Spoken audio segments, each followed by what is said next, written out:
Kerajaan Jepun ini apabila mereka nak beri scholarship beasiswa kepada sesiapa sahaja calon yang ingin belajar di negara Jepun, mereka sangat, saya ulang sekali lagi, sangat menitik beratkan calon yang concern tentang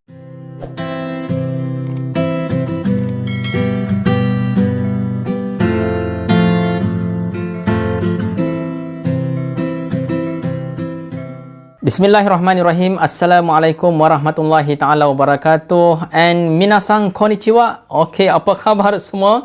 InsyaAllah pada hari ini saya ingin berkongsi dengan anda berkaitan dengan tips yang mudah untuk lulus temuduga bagi mendapatkan beasiswa daripada kerajaan Jepun ya.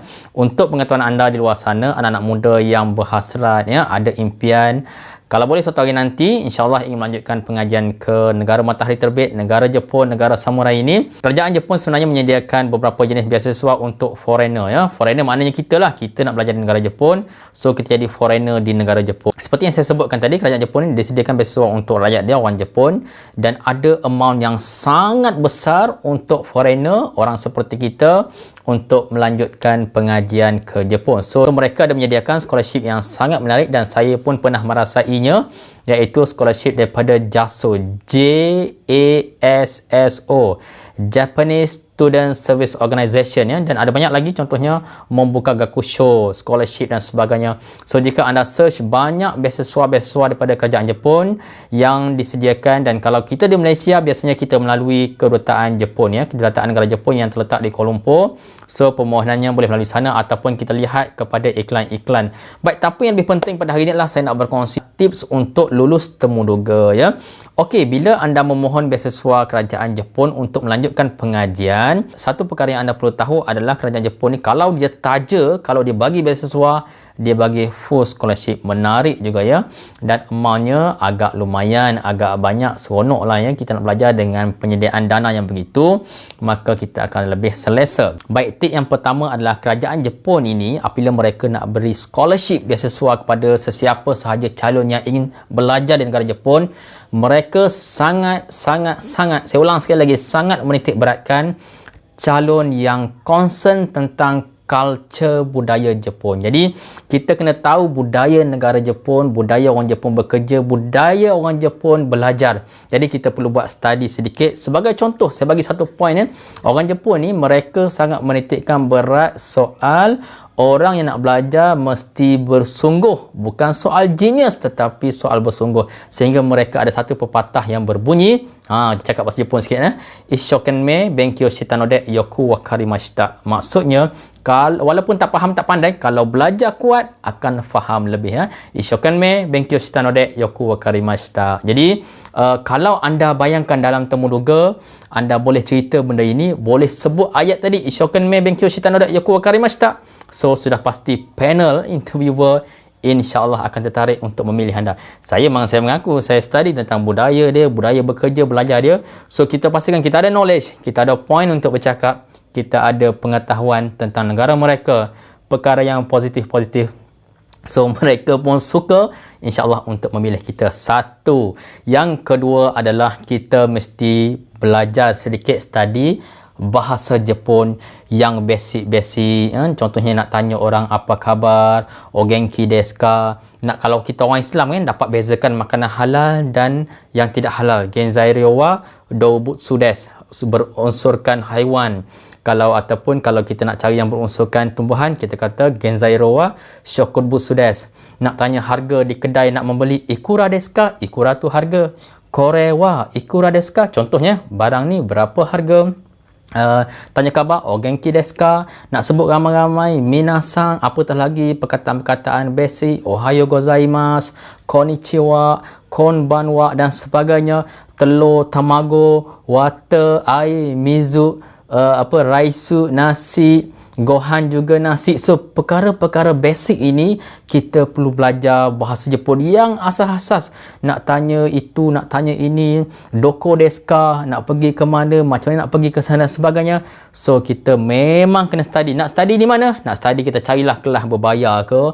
Kita belajar sekarang di internet, sangat banyak sumber-sumber bahan kita boleh belajar. Okey, pastikan bahasa yang kita belajar tu betul lah. Jangan kita belajar daripada sumber yang salah. Kan belajar lain, maksud lain, kita cakap lain ya. Pastikan anda belajar asas-asas bahasa Jepun. Sebab bila kita hari temu duga ni, persaingan tinggi. Kita tak tahu, bukan semua calon yang layak temu duga akan dapat kan. Jadi kita perlu buat sedikit review study ya. Pastikan kita ada vocab berpuluh beratus dulu, 100 paling kurang dalam ayat-ayat pendek dan sebagainya. Kita kuasai insya-Allah ya. Baik, itu tip yang kedua. Yang ketiga, tipnya cukup penting adalah anda mesti berlatih sedikit boleh menulis dalam bahasa Jepun ya. So tulisan Jepun ni ada dua ya. Ada tiga, hiragana, katakana, kanji. Jadi kita kena tahu hiragana tu bagaimana, katakana bagaimana, kanji bagaimana.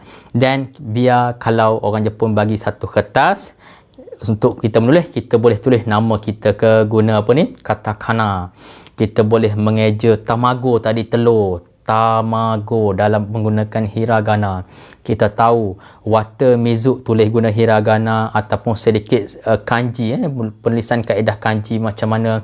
So ada orang kata susah lah cikgu. Memanglah kita kena belajar, kita kena training by design, kita membuat perancangan. So insyaAllah kita akan dapat menjadi calon yang terpilih ya. Okey, mesti belajar sikit. Bukannya nak kena buat sakubun. Sakubun tu karangan short story. Bukan nak kena buat short story. Bukan nak kena buat cerita panjang, tulis tidak. At least basic. Nak tulis, nak tanya khabar, o genki desu ka? Boleh tulis o genki desu ka guna karakter hiragana bahasa Jepun. Jadi kena belajarlah sikit-sikit ni. InsyaAllah ramai sekarang orang boleh ajar ya. Tak ada masalah. Yang free pun banyak ya, no problem. Sedikit katakana. Menunjukkan apa? Sebab pemilihan ni, panel Jepun ni, mereka nak tengok again, seperti yang saya sebut awal tadi, calon kandidat yang concern tentang negara mereka. Sebab sekali mereka bagi amountnya agak banyak ya. Saya dapat saya dapat sebelum bergerak ke sana. Saya pergi 10 bulan saja ya. Ada satu projek MOU tapi 10 bulan tu bayangkan dia tanggung setiap bulan 80,000 yen. 80,000 yen tu lebih kurang 3-4 ribu duit poket kita bujang kan. Lepas tu duit persediaan dibagi lebih kurang 160 dekat dengan 200,000 yen untuk kita beli baju, buku permulaan. Lepas tu saya punya dormitory saya punya apartmen penginapan tu daripada 58,000 yen harga untuk lebih kurang 5-6 ribu lah sebulan kan. Kalau duit Malaysia 54,000 yen tu. Sebab kita baik, kita tunjukkan kita tahu budaya Jepun, kita study tentang Jepun, kita tahu bahasa Jepun sikit-sikit kan, basic-basic tentang knowledge tentang Jepun. So mereka deduct 50%. Saya dah jimat berapa tu? Banyak lebih kurang 27,000 je saya bayar. 27,000 yen je sebulan saya bayar untuk saya punya apartmen penginapan ya. So seronok lah ya.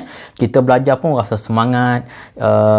Saya pun bila belajar di sana diberi pilihan ambil berapa subjek sikit je, tapi saya ambil optimum. Saya ambil lebih sikit. Sebab apa? Kita nak tunjuk kesungguhan, tapi kena berjaga malam sikit lah ya. Banyak belajar, banyak baca, kadang-kadang sakit kepala juga tapi tak apa, it's okay because kita nak membina masa depan. So memang kena sedikit smart and high effort lah. Ada keadaan kita perlu smart, ada keadaan kita perlu high effort ya. Untuk mengejar masa depan ni memang kita kena buat banyak pengorbanan ya, untuk kita nak dapat apa perkara-perkara yang baik tentang masa depan kita insyaAllah. Jadi tadi saya kongsi sedikit budaya Jepun, kita kena tahu sedikit tentang penguasaan bahasa. Tahu orang Jepun ni ishokenmei benkyou shita node yoku wakarimashita. Bila orang lemah tapi rajin belajar, fahamnya lebih, dia nak kita kalau boleh tahu soal itu. Dia sangat concern orang yang walaupun lemah tapi semangat belajar, dia sangat respect ya. Jadi kita ni tak genius, kita risau. No, it's okay. Kalau kita rajin, hardworking, kita very smart, insyaAllah mereka akan pilih kita. Tapi kena belajar ya. Jadi kena tahu sikit menulis dan kena tahu juga dapat baca. Contohlah dia bagi teks mudah kan. So kita dapat baca tulisan-tulisan itu. Biasanya dia akan bagi yang simple-simple je. Dia nak tahu kita ni ambil berat ke tidak sebelum menjejakkan kaki ke bumi samurai itu. Jadi mudah-mudahan sekalian, pokok pangkalnya kita nak sesuatu, kita mesti buat persiapan. Dan kepada anda di luar sana yang orang muda-muda, yang masih muda-muda, peluang sangat banyak, peluang terbentang luas. Tak kisahlah kita bukan daripada sekolah ternama, tak kisahlah kita orang kampung, orang biasa duduk di kawasan pedalaman atau kawasan yang biasa-biasa terpencil, desa dan sebagainya, tetapi chances, tendensi untuk kita sukses in the future ada di mana-mana kalau kita rajin berusaha, rajin berdoa, jaga elemen-elemen agama, solat dan sebagainya. InsyaAllah ya, Allah ni maha kuasa. Allah boleh mempermudahkan laluan perjalanan hidup kita walaupun kita melalui kesukaran, tetapi kita berusaha untuk lakukan yang terbaik. Jadi saya doakan anda semoga cemerlang dunia akhirat. Berusaha ya, no give up, no give up, no give up. Benda baik, no harm trying. Tak rugi mencuba. Gambate kudasai, gambarimasu. Assalamualaikum warahmatullahi taala wabarakatuh.